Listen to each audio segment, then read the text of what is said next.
what about a single stage or a single Single action? Single action. I started with a double action. I think if anybody starts with a single action just because they're new to it, is kind of shooting themselves in the foot because you can do so much more with a double action. This is a trigger stop on the back, so what that does, basically, it's the same, you can turn it into a single action. So now, if I put it right there, that's where that needle's going to stay, no matter how hard I try to pull back. And then as if I push, then I'm going to get the same paint flow. You know, if I want more paint flow, just like you would with a single action, you just back it up. But as long as you pull back first and then press down, it's identical to a single action. But there's no way you can make this single action. You know, when I paint, I like to start the airflow first, and then I just draw back slowly until I get paint flow, and then, you know, if I'm doing real fine detail, that you know, I can adjust my flow a little bit. I think your single action limits you. Not saying they're bad. I'm sure there's a lot of people that use them and do good work with them, but I've never painted.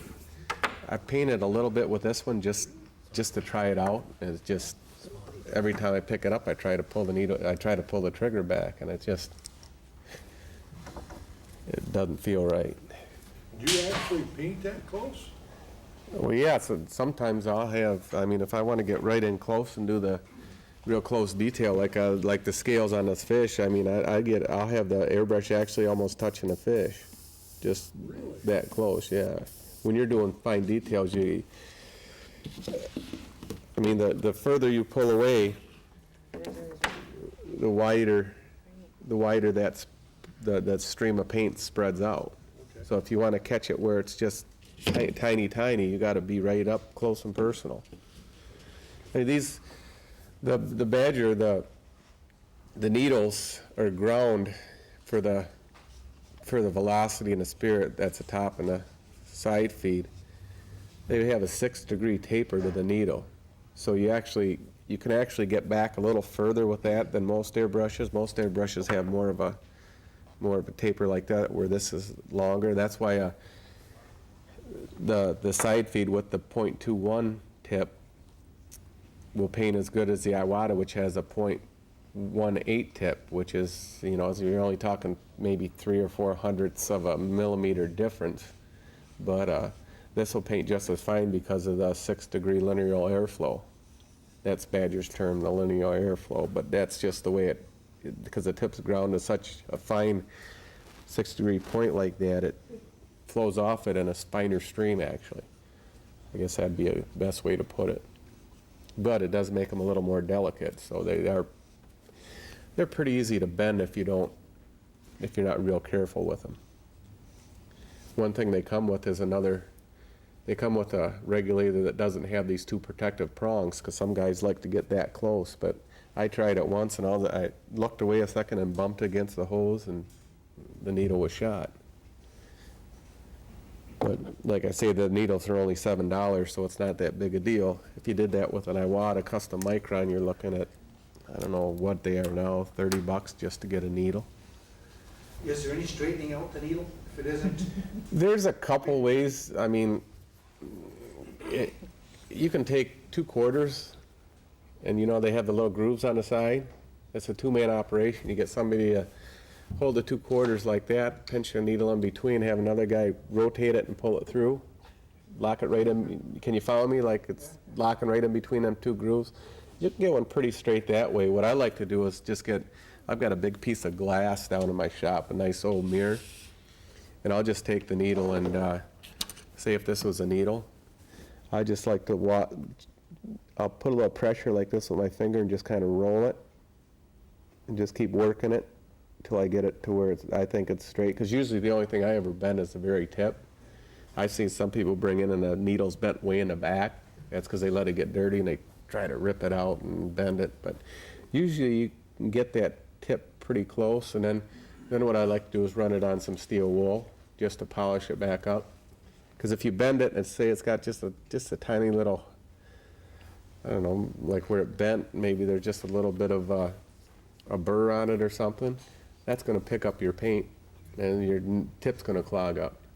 'Cause a lot of times if you're painting, you can actually hear when you're painting, you can hear when the paint starts building up on a tip. The air will actually, they'll start, it sounds different, the airflow over the tip. I don't know if anybody's ever noticed that before, but because as that paint builds up, it just changes the sound of the airflow over it. That's one way you can tell it's before, before it starts building up. But what I always do to clean it off, just dip it in a little alcohol. You could make 2 hits like that, and that little build-up's gone, and you're back to painting. Can you do a demo in here, or are we in the wrong environment? You want some red spots on that brown you brought? Sure. This is really bright. This is about as pure red as you can get.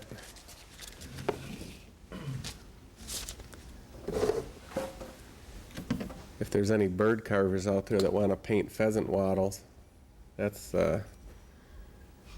this paint was had a guy out in British Columbia that actually judged our show this year. He said that there was no good red paint on the market. It was all either too much yellow or too much blue to it. So I sent him some samples of this red.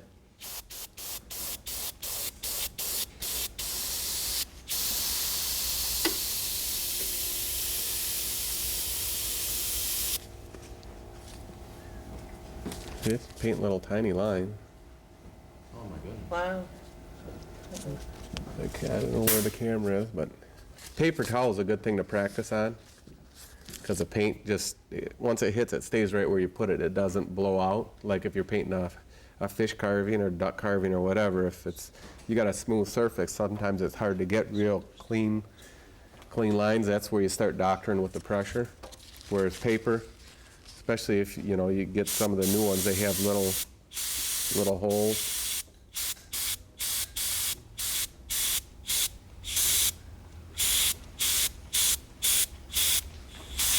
I'm not the steadiest person in the world, but usually when I'm painting a fish, I can spray spots like that all day long without having it clog up.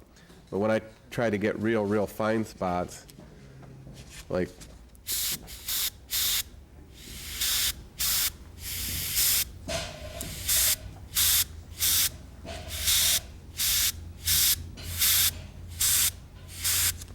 see how much finer those are? So you don't adjust the pressure? Well, I will. Like when I switch over to this fish, I was just showing you. It's to practice. The easiest thing to do it on is paper towel, just because of the way the paint absorbs right into it. I mean, the hardest thing to paint on is glass. If you really want to practice and get good, start painting glass, because that's where the pressure adjustment comes in, and you've got to get your paint just right to get it to, to go right where you want it without having it. I mean, sometimes it'll look like a little sunburst or starburst, because all of a sudden you're painting, you just blow it right out. I mean, painting on the paper will get your, see, it's a little dry in here. That's starting to gum up just a bit. But must be the lights. I know it's not the paint. Maybe we gotta get some badger lighting. I do a lot of painting under fluorescents. They don't really put off any heat. Then I got a couple quartz lights that are just, they're nice. It's nice to paint under different types of lighting, just because you never know. I never know what kind of lighting the fish I'm painting are going to be viewed under. So you have like 5 different lighting types.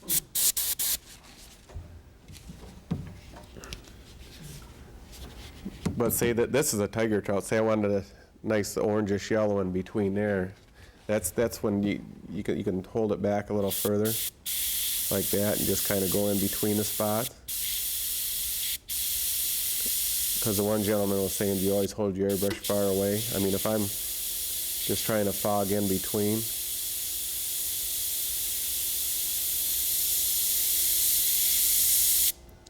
see, and I don't really mess with the air pressure too much to do that.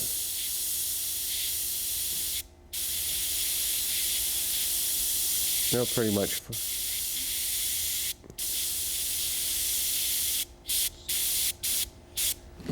But if I want to do little tiny spots inside that, see, that's where I'll ooh, turn my pressure down a little bit. Where there's less air and more paint. And generally, that's when you can get in, if I wanted to add some little tiny red spots down here. But if your paint starts sticking, like, see, it's starting to gum up a little bit, so I probably don't have enough pressure. You have to have enough pressure to make that paint flow. Do you need more air pressure with a bottom feed than a? Yeah, because the side feed and the top feed, if I take this needle out and just press the trigger, or if I just pull the trigger back, I'll get paint flow just from gravity. So basically, when that paint flows over, or when the air flows over that tip, you don't need a lot of it to draw that paint through. Whereas the siphon feed, you've got to draw it up. Well, on the bottle, you're drawing it up from there all the way to here before it gets into the paint channel. Does that So, restrict your detailing then? a little bit. I mean, I can get some pretty fine details with this, but it's not as consistent because, you know, you just need more. You need more air pressure to keep it consistent.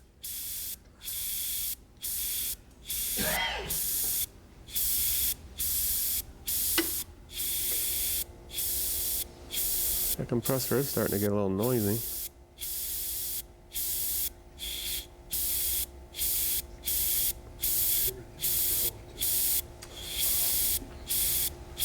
I mean, normally I don't paint one-handed if I'm doing fine spots like that because I'm not the steadiest person. I usually have like a sandbag or something. I get the fish where I want it, and then I usually hold it like this to get real exact, and you know, then I can actually put the paint right where I want it. But this is a .21 tip.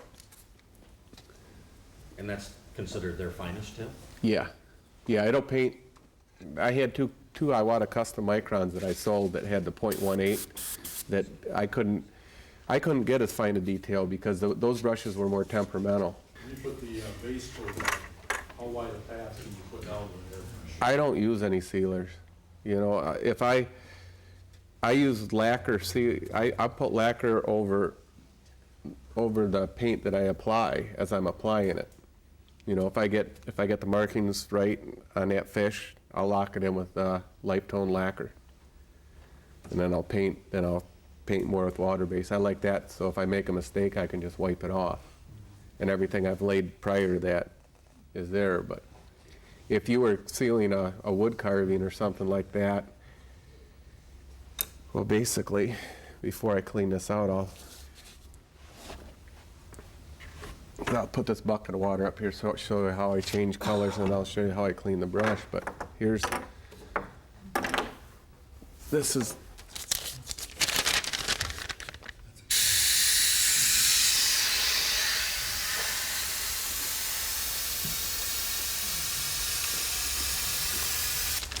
that's maxed out. See, I started small, and then that was maximum. You know, solid probably maybe an inch. I mean, if I hold it further away, and that's not with much pressure. If I turn the pressure right up to 30 where it was, I mean that'll give it a more consistent. I mean, you can get plenty of coverage, but that's why I have, you know, I've got one of these bottom feeds set up just for spraying. I've got a few lacquer colors that I still like to use, but I'm probably not going to use them anymore just because I got to go with Badger. But I'll run them through there, and I'll run my clear lacquer through that with the .33, and that gives me as much coverage as I need. I mean, if I really need more, I've got the Pache BL, I think with a number 3 tip in it, or number 5. That's what I put my clear lacquer on everything I do with.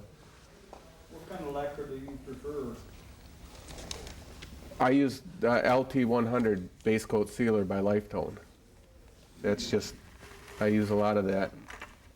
I buy it by the gallon once or twice a year. Do you run it through your airbrush? Yeah, I run that through the Pache. Now, if I was at home, I'd be doing this under my sink. Actually, because I don't like wasting paint. Sound like Orlando. Well, so I always dump it back in the bottle, just because. But I'd run it under the faucet, and just rinse the color out of the cup. Can you submerge that airbrush all the way into water? Can you submerge it? What? Can you submerge the airbrush? I think so. I think it was at the bottom of the bucket. Basically, that's what I do. I'll rinse it out first under running water. Then I take my bottle of ammonia and I'll start spraying. And see, if you look in, you probably can't see. Where's the? All right, you see that's pretty clear. Now, if I back flush it, see how all of a sudden it turns red? See that? I'll just keep doing that, and then I'll rinse it out some more, and I'll just keep doing that until basically until I get clear water coming through. It's hard to get clear water when I'm dipping in a bucket. It looks like kind of some sort of funny coffee mixed drink or something. But once it starts coming back clear, then I just change the color without a problem. And the top feed is actually the easiest one out of all three to clean, because the paint only goes from actually the cutout where the cup comes into the body is right there. So the paint's only going from here to here, that little bit of travel. You can put 3 drops of paint in here and probably use 2.5 drops of it. You flush it out, it's clean. Where this, you have all this, you have this tube here, and then the whole body from here to here has to fill up with paint before it gets into the paint channel. So I'll have to put at least a dozen drops of paint in here. If I just want to do some black spots, I'd have to put 12 or 13 drops of paint in just to get enough where I could get my flow. That's one of the advantages of the top feed. So now I could change colors, At my shop, that's only maybe a 30 to 40 second process. To actually clean the brush, what I'll do is, if I was done for the day, what I do is take the back of the brush off, which is pretty much all brushes are the same there. I think most brushes are built this way. They have the needle chuck right here. You just loosen that, and then you can pull the needle out. What I do is I'll just wipe the needle off with lacquer thinner or alcohol, and then I put a drop of that needle juice. When I put the needle juice on, I always put it ahead of the taper. I always put it in front of the taper. That way when I put it through, when it gets down to the bushing, I know a little bit of the lubricant is past the bushing into the front of the nozzle there. And I also, on the back, this is the spring adjustment for the trigger. I like my airbrush kind of like I like my rifles, like a hair trigger. So a lot of times all the ones come from the factory with this thing cranked all the way forward. So you got to pull a little harder to get it to go backward. I always tighten the needle chuck and then back this up to within about, maybe a 1/16 or a 32nd of an inch away. That way it takes very little pressure to pull it back. I mean, I just give it one little tug. I mean, I can't even feel it when I'm pulling it back. So I think that just helps with the feel a little bit. And if you got to pull back hard, you're going to be a little bit less consistent, I think, on detail work. Now to me, that brush is ready to set on the shelf, and even if I don't paint for a week or 2, I'll just run a little alcohol through it, hit it twice, run some paint through it, it'll be ready to go. Basically, do the same thing. Take the back off, loosen the needle chuck, pull out the needle. And that's usually when most damage is done to the tip, when you put the needle back in, so make sure you're real steady and stable when you do that. Just kind of put that in and make sure the trigger's where it's supposed to be, because most airbrushes, the needle goes through the trigger. There's that. This is the spring tensioner here. That's pretty much a shame on a, there's the spring, there's the nut, here's the rocker assembly. That's basically the same on the Iwatas and the Pachets. The triggers all going just a hair different, but basics are about the same. The fronts vary from brush to brush. That's the called the regulator. This next piece is like a retainer. That actually holds the tip in, and it also has the holes to let the air flow through and around the tip to draw the paint out. This is actually the tip. It's tiny. I don't know if you can see it. That's basically all the parts. There is an air valve that's in there, but that should never really need any maintenance. As long as you put a drop of oil on it once in a while, it should be fine. What I do at home when I get the brush down to this stage, I have a couple soft brushes that I use. I'll run a little lacquer thinner inside there. Or if the brush is real dirty, I'll just soak the whole works in a little pan full of lacquer thinner. And then I'll just take pieces out. I always wear nitrile gloves because lacquer is bad stuff. And I'll just brush it out, and I'll have my Pachet, and I'll turn my compressor up to about 70 pounds, and I use it like a pressure washer.